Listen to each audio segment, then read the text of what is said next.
Hello, good evening and welcome to News 360 live from our studio here at Desawe Kanda in Accra. I am Martin Asiedu-Date. And I am Grace Hamwajiman. Coming up tonight.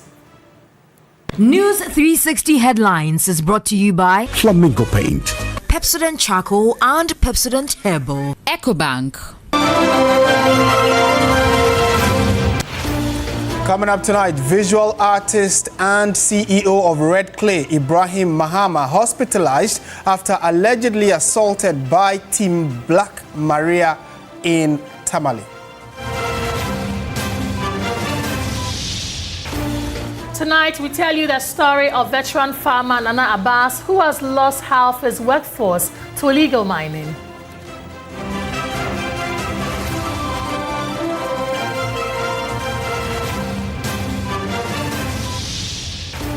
And as the rains approach, residents of Odona are taking precautionary measures to avoid losses from recurring flooding in the area.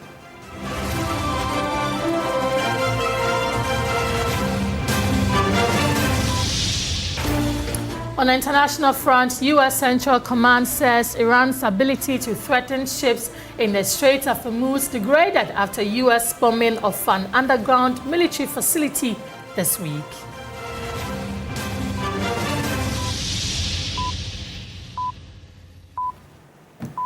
We are live around the world on 3news.com. We always love to hear from you, so do send us your messages. Let's begin the bulletin from here and from the northern region, where founder of the Savannah Center for Contemporary Art, Red Clay Studio and Nkrumah Volini in Tamale, Ibrahim Mahama, together with other Muslims in Tamale, have been allegedly assaulted by the IGP Special Operations Team, also known as Black Maria in Tamale. The incident occurred after Ibrahim Mahama and several others observed the Eid al-Fitr prayers in Tamale earlier today. Correspondent Christopher Makum has more of the story. They forced me to open the phone with a password and they deleted the pictures from it. Yeah, because even if it's my phone, it's my personal phone. Already they violated our rights by breaking into the bus. And then on top of it, when they got to the station, they were slapping me to open up the phone so they could delete the pictures that were on it. Yes. So from the beginning to the end, everything was just an assault. According to one of the victims who was driving the bus carrying Ibrahim Mahama and several other victims of the assault, the incident happened around the Mariam Hotel Junction in Tamale. He narrates the Black Maria team were forcing their way through a heavy traffic, resulting in a misunderstanding between the Black Maria team and some motorists. And then all of a sudden, the place was choked, but I realized that a police vehicle actually found his way through. And I didn't know they were moving in groups, so I was also trying to get my way out of the mess. And then there was this car, I didn't see anything, it was a white car. And then they asked me to stop, and then I stopped. And why am I moving forward? And I said, oh, but the place is cleared for all of us to actually go. This just forced themselves into the bus. And then my boss, they beat him up mercilessly, beat me up mercilessly. Just look at me. Just look at my dress, blood all over. They beat us up. And then my boss had to lose 2 teeth. Ibrahim Mahama, who received the most beatings, suffered injuries on his face with 2 broken teeth. Actually, it's Ibrahim Mahama. He's the owner of Red Clay. And he said, and so what? And then we got to the police station. They continued with the beating again. One person who was in white identified himself as Mr. Jalil. And he said he is the Black Marine boss.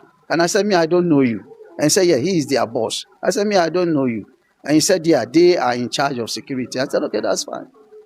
Commenting on the development, Northern Regional Minister Ali Adolf Mbordiba said the Regional Security Council, RECSEC, will not tolerate any acts of lawlessness. We will not tolerate it. So, anybody who is found properly will be dealt with. We're not going to allow this matter to go like that. In any case, our police commander has stated that he's not aware of any Black Maria in town. Like that. So, if they are found doing anything in town, then it is illegal. It is illegal. If they are identified as those who are doing it, then it's illegal. Because no, as a policeman, when you arrive take extraction from outside your jurisdiction, you report before you can do anything. And so you can't just come and then start operating without the knowledge of the regional police commander. No, we will not allow this. We will not allow this. This extent of lawlessness will not be tolerated in our region.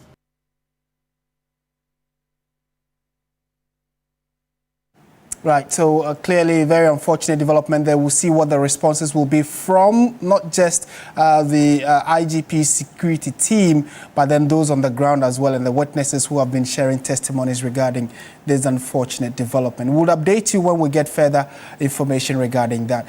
From the northern region, let's come to the Ashanti region where, well, there are people who have lost half of their farm workers. In this particular case, the individual we are talking about has lost half of his workers to illegal mining, also known as galamsey. In the following report, William Evans Inkum spent a day with Nana Abbas, a popular fetish priest who has also been farming for over 50 years.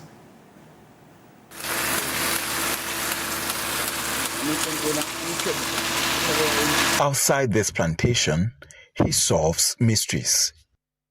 Here, a mechanized farmer. This is Nana Abbas, the chief fetish priest in the Ashanti region, also a farmer. His over 20 hectares maize plantation is thriving. Over here is 20 hectares, approximately 50 acres of thriving plantation, maize plantation to be precise. And this is a key source of livelihood for many farmers here in the Kwabri East district.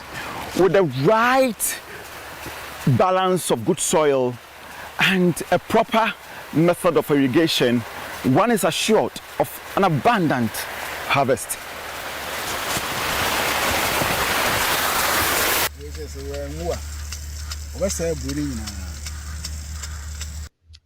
Armyworm, the maize farmer's nemesis, hiding in the stem and hatching her eggs.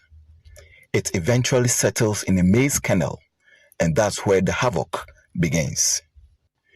Nana Abbas is not oblivious of the enemy.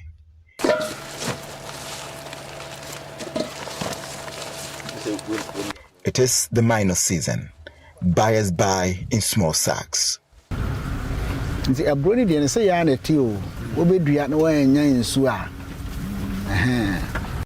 He has introduced his daughter to farming.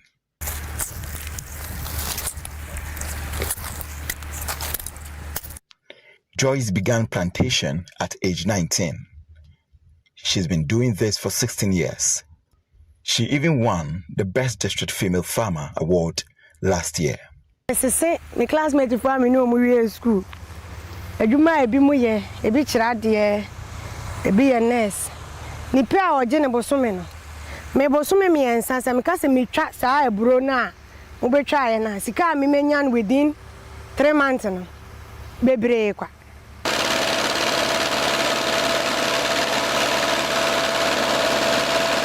Everything he has in the farm was built by him. My cry do me age when I'm 40 and the man's over 20. I can never 120. And depending on Jaco Galamsey. The idea I had a crack. Can I find the agent and Fuso, Nagaramsey now? I do baby near home because Ubenyes Cano, but the very Ubenyes Cano, a beshi, a common baba. Farming is expensive, he tells me, but lucrative with the right method. To him, government, including past administrations, have not done enough to promote the sector. William Evans Inkum, TV3 News, Jamasi.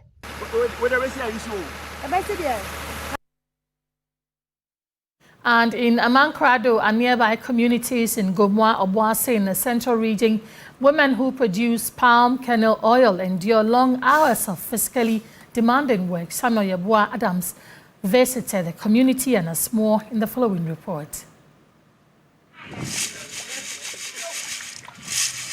From raw kernels to oil, many families in Omankrado Brom and its nearby communities have for years depended on the local palm kernel oil processing trade as a source of livelihood. Yet behind every gallon produced is a story of endurance and daily struggle. Auntie Abena has been in the trade for more than 30 years. She says that despite advances in technology, much of the work remains manual. Yeah. If you do one, can you be and go apple? And now, so if you be what the If we were to have machines, our work would have been easy and faster. And the chair made the time by 3 days. She explains the process it goes through from sorting the kernels, sending them to the mill, and cooking them for hours to extract the oil. We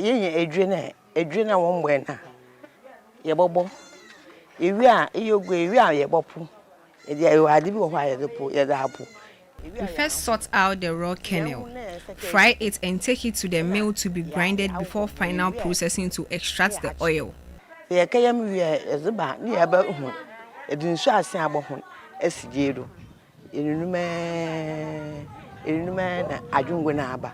other processors, the challenges go beyond the labor. Poor patronage and inconsistent pricing often make their efforts feel unrewarded after spending hours stirring large pots under the scorching sun with no proper shelter.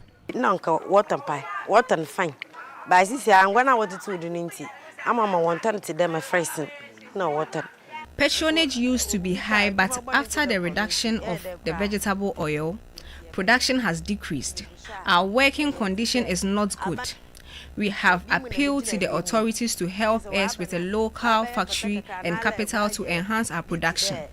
If I take a KBM here, the Yantimuna, the Medjumea, okay, yes, you have a baby in Tina, a real woman yet him, near ye, Jumano. As I will be in a young one. If we get shelter, it will really help us. There is no place for us to sit. We sit under the scorching sun to work. After everything, we are left tired. If we get the machine too, it will help support us. Professor of Nutrition and Food Science, Professor Kwekutano Deborah explains that palm kernel oil is more than just a traditional staple. Palm kernel oil has a lot of vitamin K.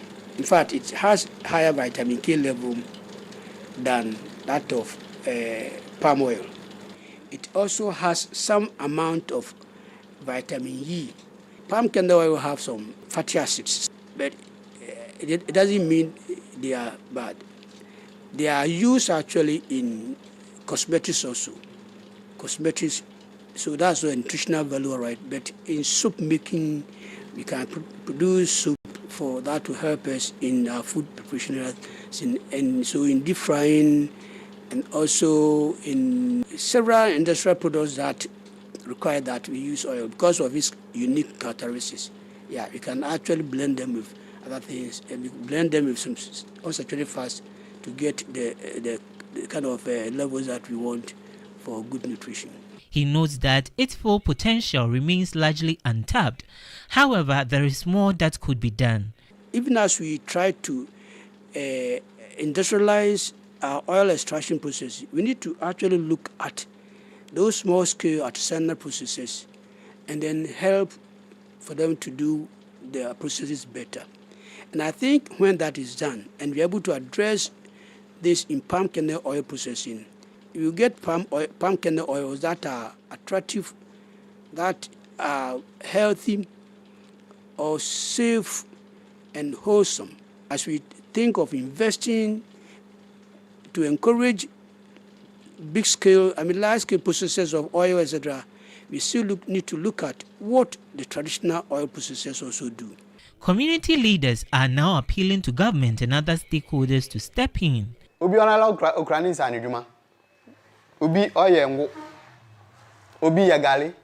need our women to be supported, especially those with vocational skills, so that they can build on it and support their families. We also need our roads fixed, so that transport of goods and services will be much easier.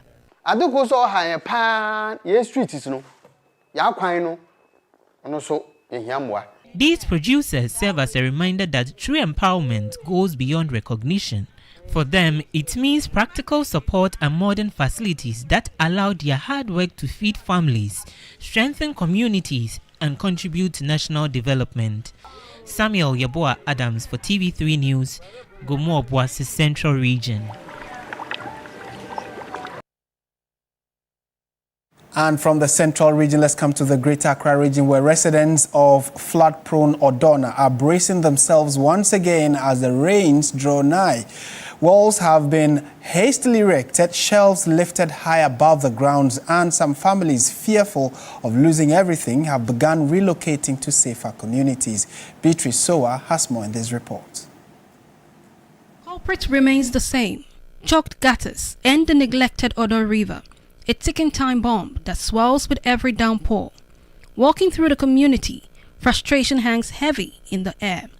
Residents speak of sleepless nights and shattered hopes as each rainy season brings the same torment. Businesses too are crippled, livelihoods washed away by floods that halt work and drain incomes. It's almost May-June and it will start raining soon. And we've already started packing things because when it rains, you don't get anywhere to stand. So every time it's rainy, wherever you are, you have to leave there, come to the house and come and pack your things because it's a very, very serious thing that we are facing here in Adabraka.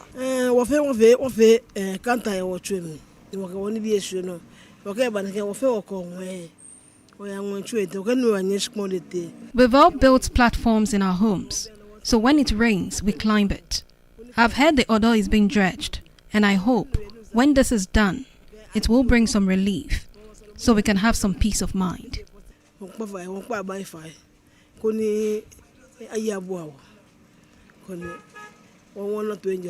We've been managing in such a way that some of us have been building higher structures. And also some have created shelves that when it rains, we put our things at the top. We move our children and staffs from here. Most of us, we come here to find our daily bread. Some people who have these public toilets, they normally open their taps and some of the irrigation enters into the river. And every year be a high. Now, ya can't want someone so as in a railway line almost a pajam.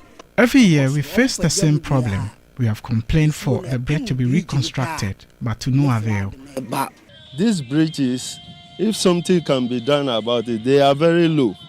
So whenever the water hits the bridge, then it started spreading.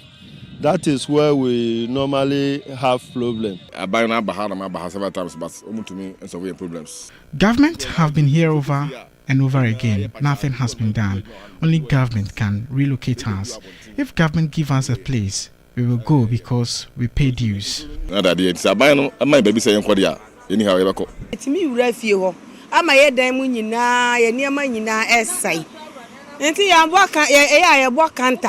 If you don't have shelves in your room to put your valuables on, they will get destroyed as a result of the flood. We always vacate the area for hours before we can return.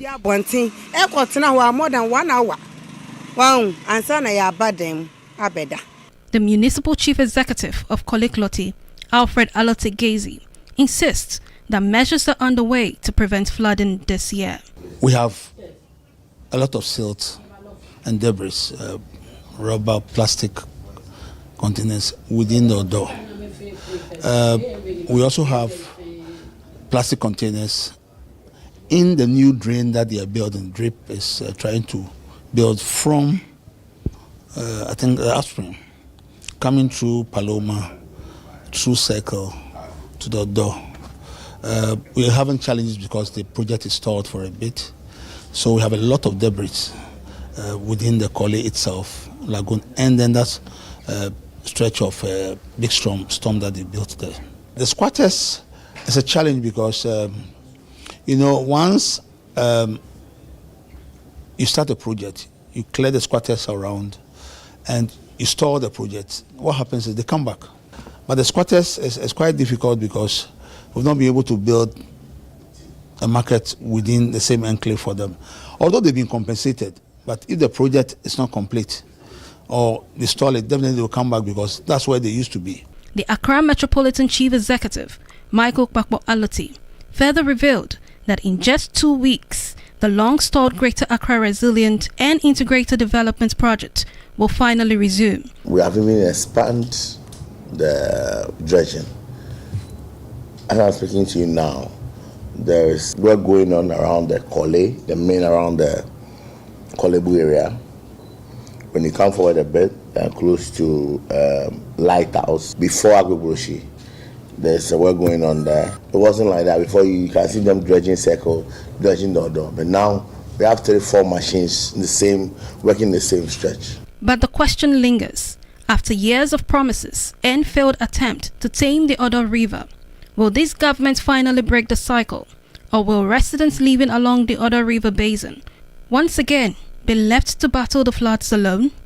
Beatrice Sowa, reporting for TV3 News, Accra. And President Mahama has cut short for the establishment of a farmer services center at Takrachini in the Afram Plain South District of the Eastern Region. This is part of efforts by the government to boost agricultural production and to ensure food security in the country. President said government intends to establish 50 farmer service centers across the various farming ecological zones. This is more than just the start of a construction project. It marks the beginning of a strategic national investment in Ghanaian agriculture. It is a practical step towards building a more modern, productive, and resilient agricultural economy. If we're committed to transforming Ghana's economy, then we must be equally serious about transforming our agriculture. This government is pursuing a comprehensive agricultural transformation agenda, one that moves the sector from subsistence to modern commercial production, from vulnerability to resilience, from low productivity to value addition and competitiveness. The Farmers Service Center program is a flagship initiative of the NDC government within this broader agenda. This initiative is designed to bring essential agricultural services closer to the farmers by creating integrated service hubs in key farming regions. The center will include mechanization services, access to inputs, extension and advisory support, storage and post-harvest handling, market linkages, and farmers training centers. The government plans to establish a total of 50 centers in key farming districts. And this year we're starting with 11 of those centers.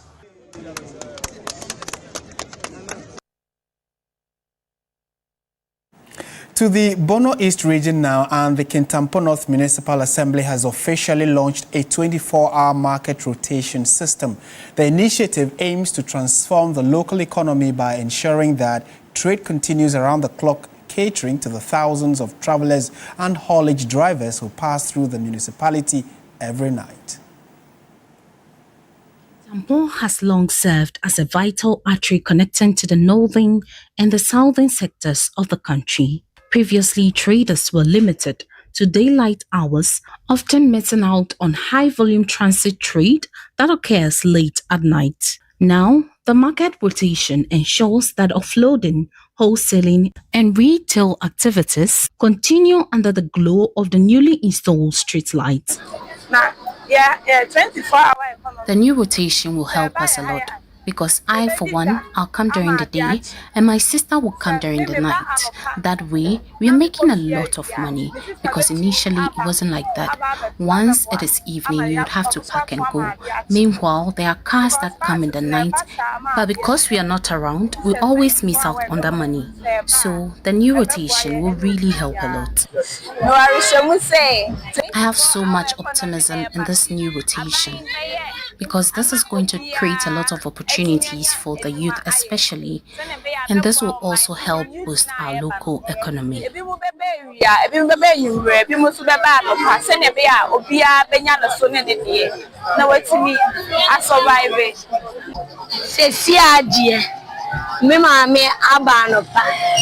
As it stands now, my mom can come in the morning, and when I close from school, I'll come and help her. And in the evening, my sister can also sell. That way, we'll make a lot of money.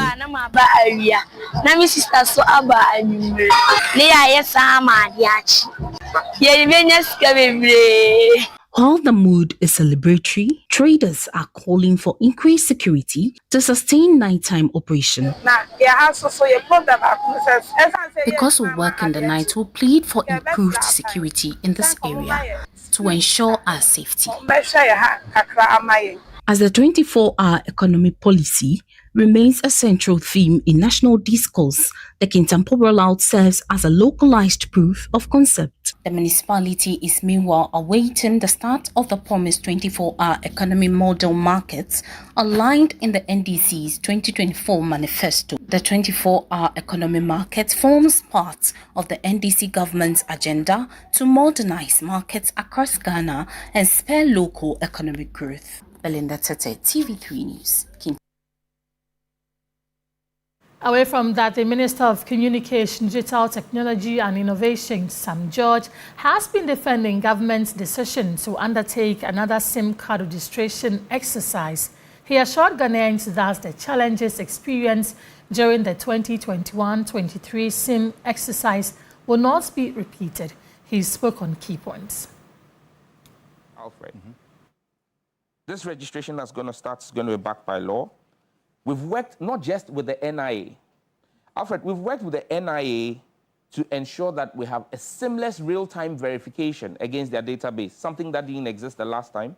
We're working with the Office of Registrar of Companies to now ensure that every business SIM, we are able in real time to identify from the ORC's database who are the directors of that company, and then extrapolate the Ghana card details of the owners of that company and link to all the business SIMs that are registered. We're also working with multiple state agencies, including the police and all of that, to ensure that the system is robust enough. Now we can block you across all SIMs. So your device and the SIM increases the cost for the fraudster. It means he needs to find some 2,000-3,000 to buy a new phone. Now beyond that, because we have your Ghana card, it doesn't eliminate mobile money fraud completely. It raises the bar. But then beyond that, if a number linked to a Ghana card is found to have a second report, so for example, the person has registered 2 SIMs on that Ghana card. The first one is flagged in Momo fraud. We block it. He uses the second number. Once we have a second one, we don't just block your device now, we also block your Ghana card.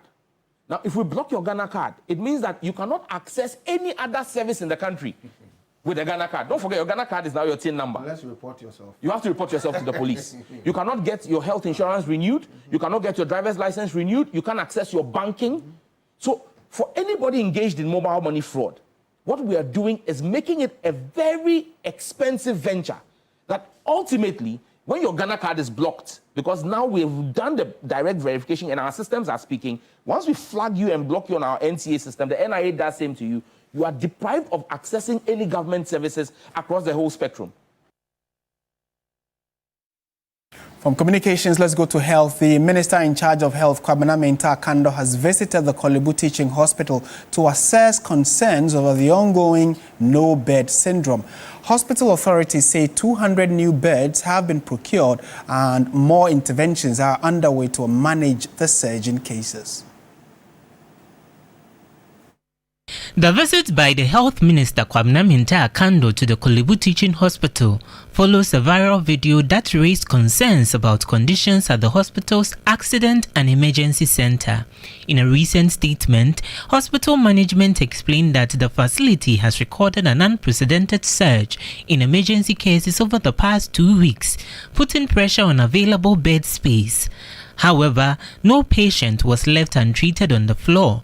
After being briefed by the hospital management, the Minister of Health emphasized that the government remains committed to resolving the no-bed syndrome issue. There's the need for the increase in beds at the wards, so that at every material time we can create space at the emergency. For me, I think it makes a lot of sense to move the person from emergency to create an empty bed at emergency than to say that, oh, the walls are full, and so you leave the person more than 24 hours at the emergency. I think that we have to revise that one and make sure that the person doesn't stay more than 24 hours after stabilizing it. And I will also appeal to all the health facilities who do referrals to this place to try to stabilize the patients before they get here. You don't just push the people and say there's no bed here, so go to Kolebu. And so that's something we have to look at. And you've mentioned the expansion of the surgical, the medical surgical ward. I think it's also very, very important. And I've seen the progress on the cath lab. Chief Executive Officer of the Kolebu Teaching Hospital, Dr. Yakubu Seidu Adam, explained that management is taking urgent steps to address the limited bed capacity. There was a directive that we should start 24-hour services. That the same directives I have given to the Director of Medical Affairs, and that is exactly what we are implementing. When it comes to decongestion of the accident and emergency center, we have made available Ward G to absorb the neurosurgical cases. They form like 10-20% of the cases at emergency. We are also resourcing the medical department with more beds. The head of the Accident and Emergency Center noted that although the center faces a shortage of some medical equipment, they remain fully committed to upholding the highest standards of patient care. The best thing now will be to be able to get best wards and be able to move the patients there. Other hospitals should be ready to also work.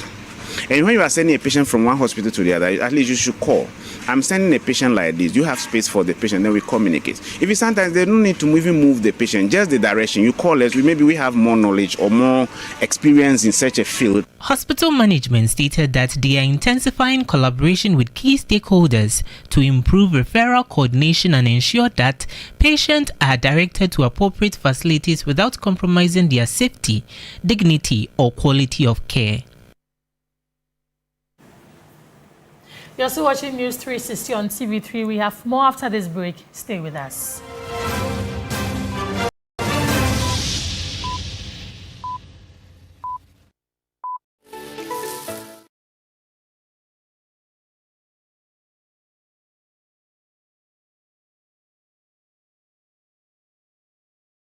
This Sunday on Hot Issues. Randomly selected sample gave you facial match of 81%. Yeah. You are telling us that was not success, and it tells you that the data. See, hang on. That the data you collected has no integrity.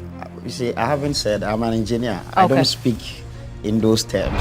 If the telcos are already able to do this thing that you have described, why do we need a third party to come in the fray for the mass exercise? So it is because of the central register. There will be no taxpayer cedis in this exercise? No. We have laid down the ground rules. So when we say that there will be no direct cost to the consumer, it is one of the boundaries for negotiation. Does the NCA consider that it's expensive to make calls and use data in this country? We don't have a reason to intervene in the tariff structure that is at play. What's happened to Ghana's efforts towards 5G? Hot Issues shows on Sundays at 1 p.m. on TV3. TV3, first in news. This Sunday on Hot Issues. Randomly selected sample gave you facial match of 81%. Yeah. You are telling us that was not success, and it tells you that the data. See, hang on. That the data you collected has no integrity. You see, I haven't said I'm an engineer. Okay. I don't speak in those terms. If the telcos are already able to do this thing that you have described, why do we need a third party to come in the fray for the mass exercise? So it is because of the central register. There will be no taxpayer cedis in this exercise? No. We have laid down the ground rules. So when we say that there will be no direct cost to the consumer, it is one of the boundaries for negotiation. Does the NCA consider that it's expensive to make calls and use data in this country? We don't have a reason to intervene in the tariff structure that is at play. What's happened to Ghana's efforts towards 5G? Hot Issues shows on Sundays at 1 p.m. on TV3. TV3, first in news. This Sunday on Hot Issues.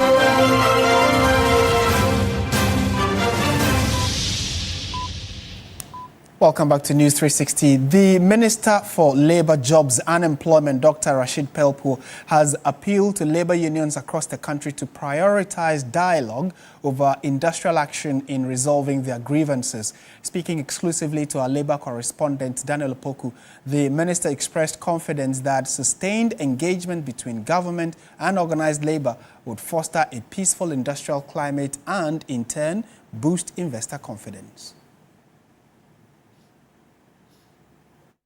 Just 3 months into 2026, many had hoped the year would be free from major labor unrest. However, that expectation has been upended. On 9th March 2026, the Civil and Local Government Staff Association, CLOCSA, Ghana, and the Local Government Workers Union embarked on a nationwide strike, disrupting government operations across the country. Several members of the public seeking essential services were left stranded as offices shut down. The unions are demanding an improved salary structure and better conditions of service. In response, the government, through the Labour Minister, Dr. Rashid Pelpo, requested a 2-week window to address the concerns raised. Looking for something that will enhance your work, to help you to advance your work, to commit more to the service of this country. From your perspective, it is justifiable. It will not be proper for anybody to say you are doing this, but it's not justifiable. It's completely justifiable. Except that it must be justifiable within the scope of space that will let it work, that will make it a real, practical, implementing policy area. On Tuesday, March 17, CLOCSA called off the strike, granting government some time to engage and work towards resolving the issues. The Minister for Labour, Jobs and Employment, Dr. Rashid Pelpo, visibly disturbed by the development, reiterated his call for calm and constructive engagement, urging all parties to embrace dialogue as the most effective tool for dispute resolution. Because if you directly work with government and you directly are concerned about the progress of government and you are the core workforce in government, you should stay whilst you resolve your issues. Meanwhile, the Executive Secretary of the Civil and Local Government Staff Association, CLOCSA, Ghana, Isaac Bampuado, has warned that the union may resume its strike if after the 2-week period government fails to meet their demands. Prior to the suspension of the strike, the National Labour Commission secured a court injunction compelling CLOCSA members to return to work. However, the matter is still pending before the Commission, awaiting resolution by the commissioners, despite the suspension of strike by CLOCSA. Well, across Africa, the push for the restitution of stolen artifacts is gathering momentum, with leaders like President Mahama adding their voices to the call. But as the debate grows, Samuel Yeboah Adams explores whether the country's museums are ready to preserve these pieces of history and tell the stories they carry.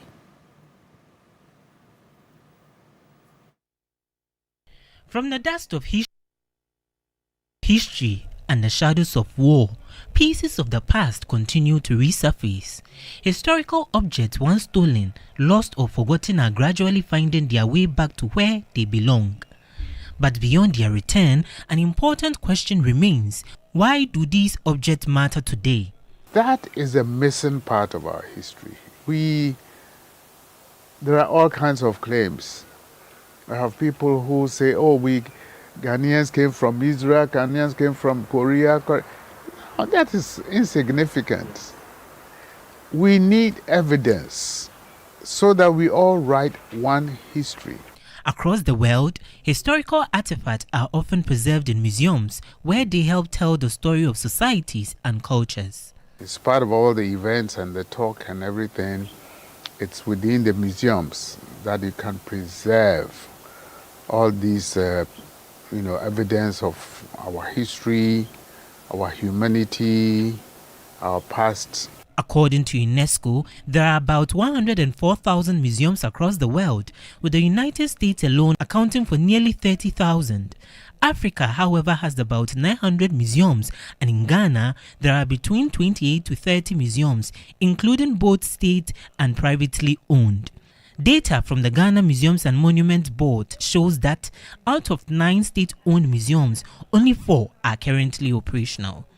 One of them is the National Museum of Ghana, now 69 years old, but still facing several operational challenges. Lack of resources, lack of human capital, and also even space. The museum is supposed to have what? A 5-story building that we're supposed to have as a national museum.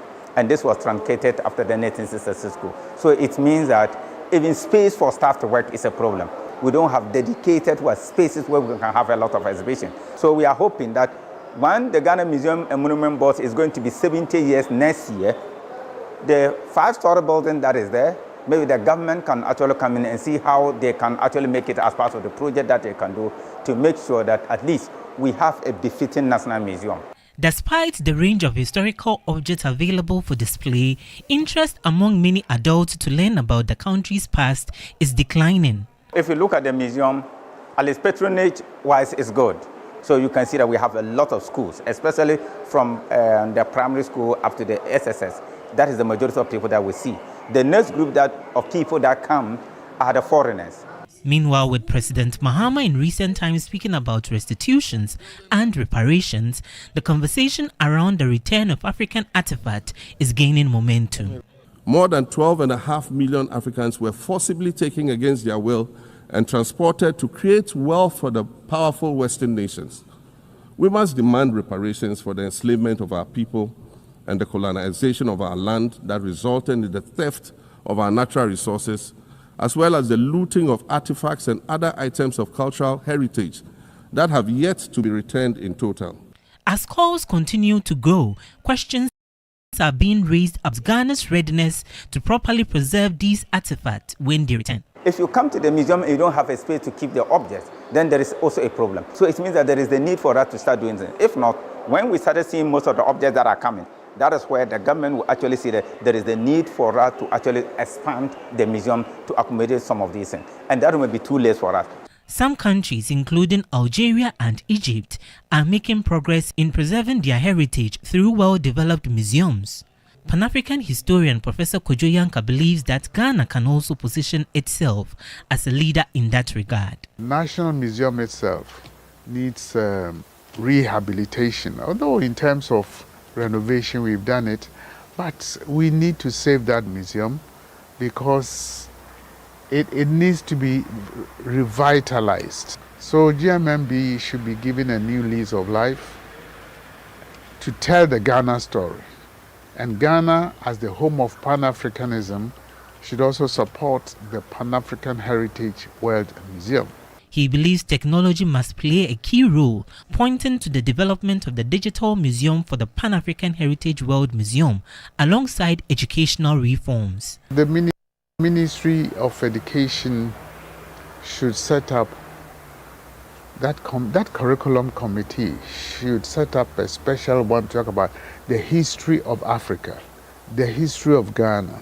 What is our relationship to other African countries?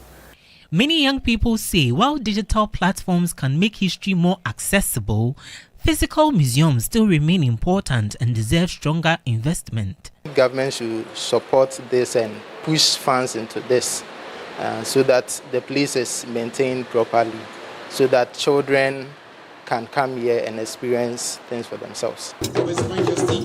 As the global push for the return of African artifacts intensifies, the focus is shifting beyond restitution to include preservation. For Ghana, the challenge is not only to reclaim its heritage, but also to build the institutions capable of protecting and telling those stories for generations to come. Samuel Yabua Adams for TV3 News, Accra. And Accra's rich cultural identity must be preserved even as the city embraces rapid modernization.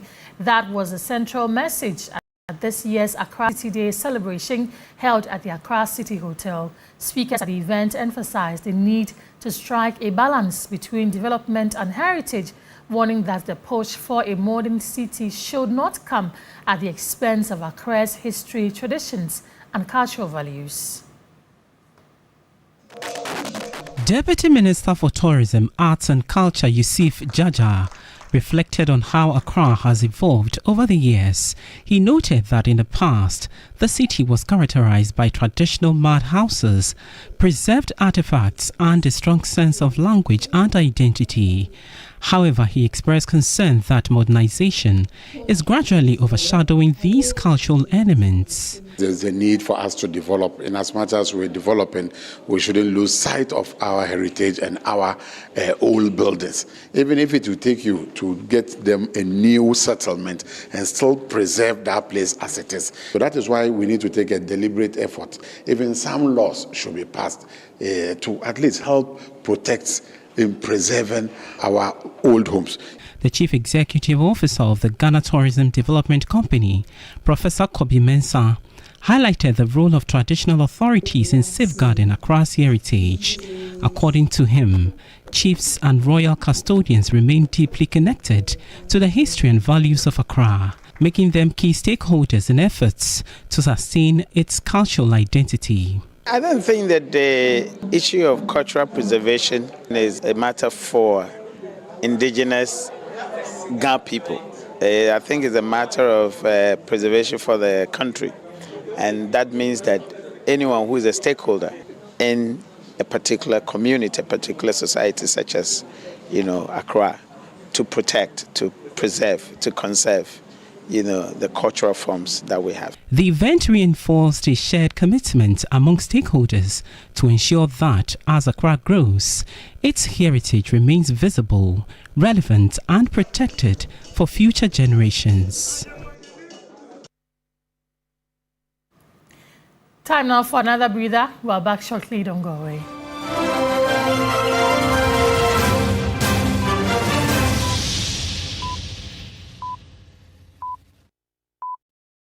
When you're going to press the face, don't look left, don't look right. Go back and grab.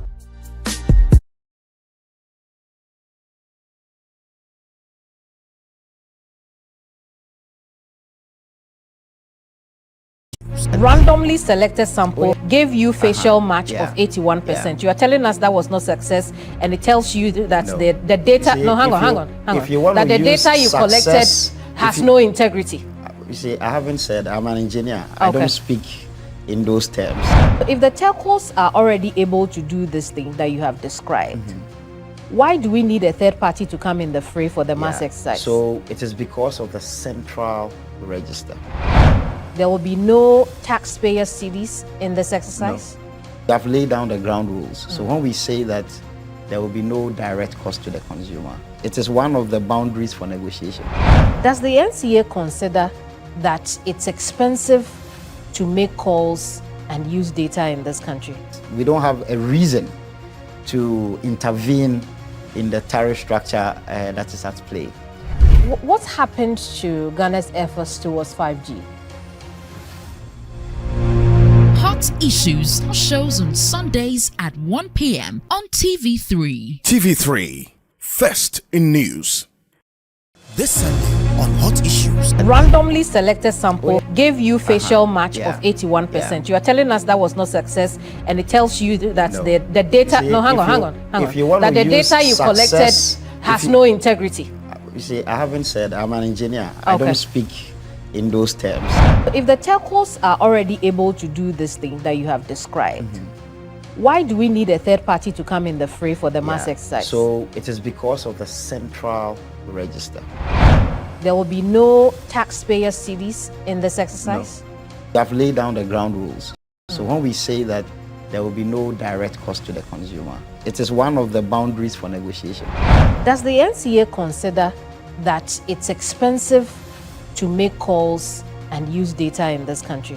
We don't have a reason to intervene. Insecticide spray and coil.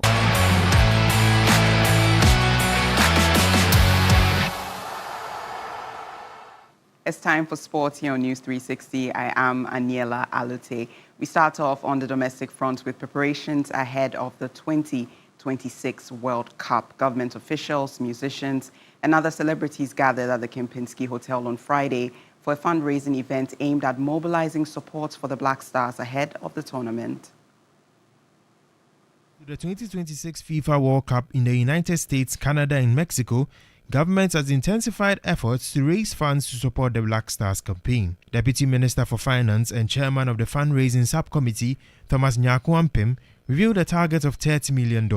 He assured transparency in the management of the funds, adding that any surplus will be channeled into the Ghana Sports Fund to support other disciplines.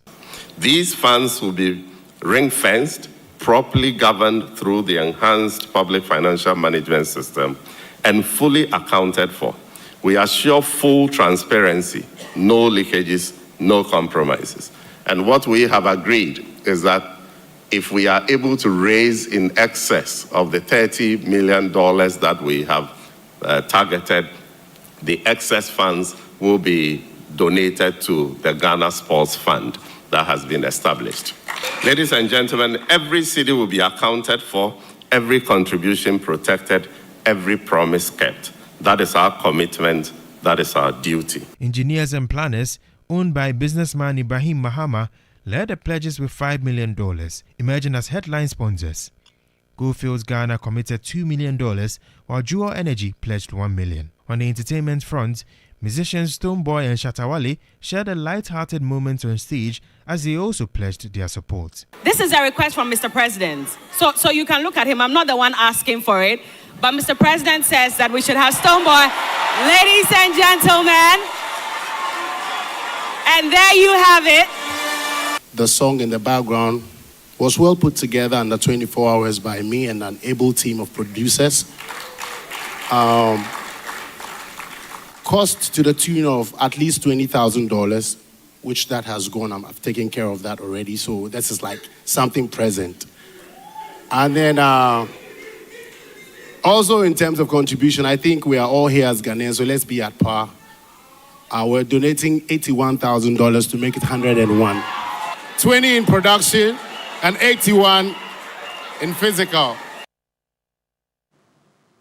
Heading over to boxing, Aborigines Boxing Promotions is lining up a number of bouts in the Volta region on 4th April 2026. The event is intended to help young boxers win international titles, promote local talent, and to contribute to the boxing scene in Ghana. For the nights, but we have 3 title fights, and then the World Championship will be between Abubakar Mubarak from Ghana, I stated earlier on, against Justin Hukwebi from Benin. We also have middleweight contest between Xavier Gad, who is also from Volta region, Agbozome, who will be locking horns with Sulia Eliasu. Michael Papo also going to be in action for Professor Zuma Nelson Emeritus Award, boxing title. So these are the main 3 bouts that we are expecting on the night. Like I stated, Professor Zuma Nelson himself will be on the ringside. We are expecting the sports and recreation ministers to be in our midst, the likes of Honorable Agbana Edem to also be in our midst, the MPs from Keta and Ologa, MCs, the regional minister. We are expecting all these people to grant this occasion. Yeah, as long as sometimes he's calling me when I'm going to train for pacing. Yeah. So he talked me about plenty things about the boxing. So sometimes I'm training at the Eastman, and the team will talk to me. Sometimes I don't use my mind and learn the team up. Because I won't do more than himself, you see the thing. So I don't prove myself. Nobody know me that I'm not a small boxer. Everything if I'm doing it for I'm doing it serious. Yeah, this is not my first time to go and fight there. So I fight something like 4 times there or 3 times. So they know me very well. I get more spotters for there too. Well, that'll be all for sports here on News 360. I am Aniela Alote. Up next is entertainment news. Segment is brought to you by GTP Lifestyle and Napa Foods. Heaven Black Insecticide Spray and Coil. Powered by 3 Entertainment.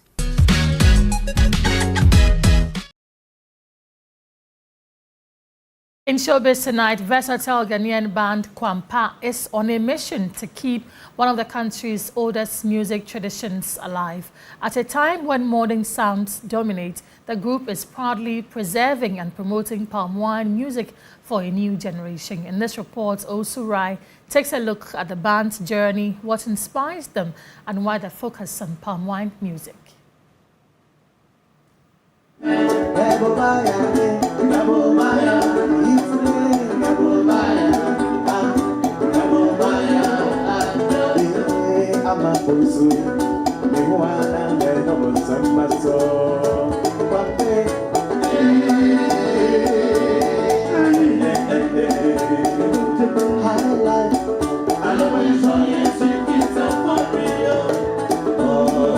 inspiration for forming a palm wine band stems from the fact that palm wine music is our very own music from Ghana. In fact, it is one of those music traditions that influenced the creation of high life music. And we're at a point where we feel we cannot let go. People like Ejako Nimo have held the fort over a long period. And so we decided to come on board and ensure the continuity of palm wine music. We want to help in the revitalization of palm wine music.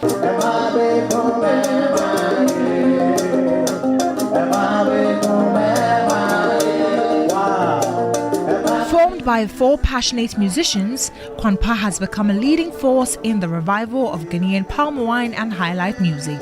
The group has performed for audiences across Ghana and beyond, building a strong reputation for authenticity and cultural pride. Their ensemble features a classical guitar, a frame drum known as gome, a twin bell dauta, a rattle, bandogo drums and rich vocal harmonies. Together, they deliver energetic performances, blending skill and emotion on every stage.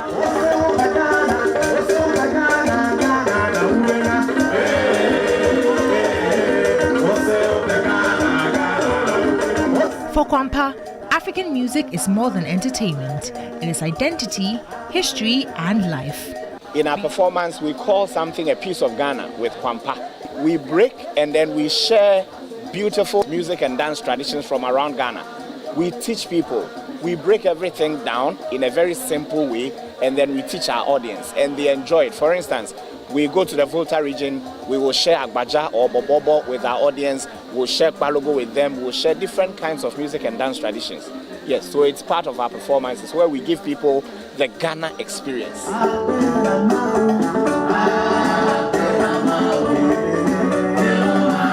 Beyond performing, the group is deeply committed to promoting Ghanaian culture. They continue.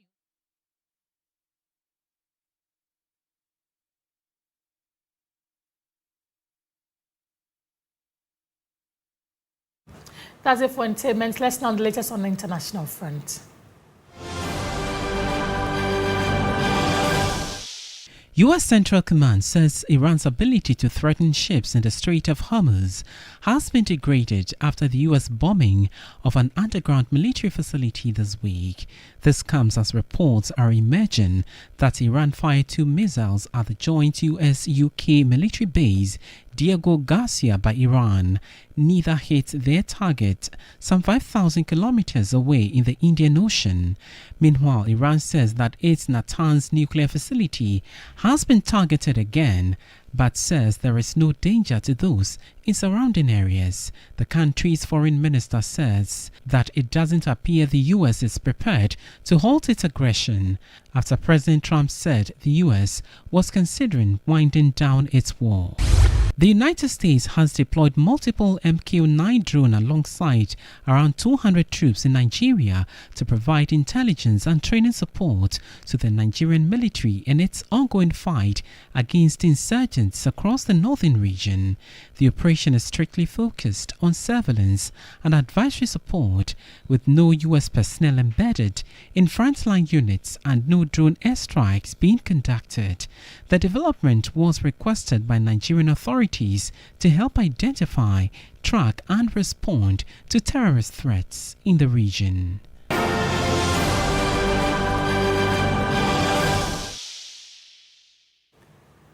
That's it for News 360. It was live from our studio here at Desawe Kanda in Accra. Thank you very much for watching. I am Martin Asiedu-Date. My name is Grace Hamwajiban. We have Just As Tonight coming up and also PM Extra. Stay with us. Good evening.